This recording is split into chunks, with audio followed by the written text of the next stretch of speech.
कथेचं नाव आहे प्रवास. नाते आपल्या दोघांचे जगरहाटीच्याही पल्ल्याड. नाते आपल्या दोघांचे जगरहाटीच्याही पल्ल्याड.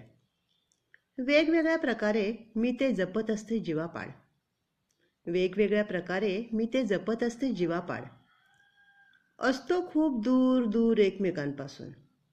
असतो खूप दूर दूर एकमेकांपासून, पण वाटत असते आहोत आसपास. पण वाटत असते आहोत आसपास. माझ्या मनात तू आणि तुझ्या मनात मीच असते खास. माझ्या मनात तू आणि तुझ्या मनात मीच असते खास.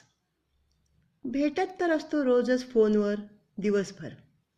भेटत असतो रोजच फोनवर दिवसभर, तरीही मन भरत नसते. दोन मनांची जवळीक इतकी कशी झाली हेच खरे तर उमगत नसते. दोन मनांची जवळीक इतकी कशी झाली हेच खरे तर उमगत नसते. मागणे काहीच नसते या नात्यातून दोघास. मागणे काहीच नसते या नात्यातून दोघास. फक्त चालत राहावासा वाटतो निरंतर असाच प्रवास. फक्त चालत राहावासा वाटतो निरंतर असाच प्रवास.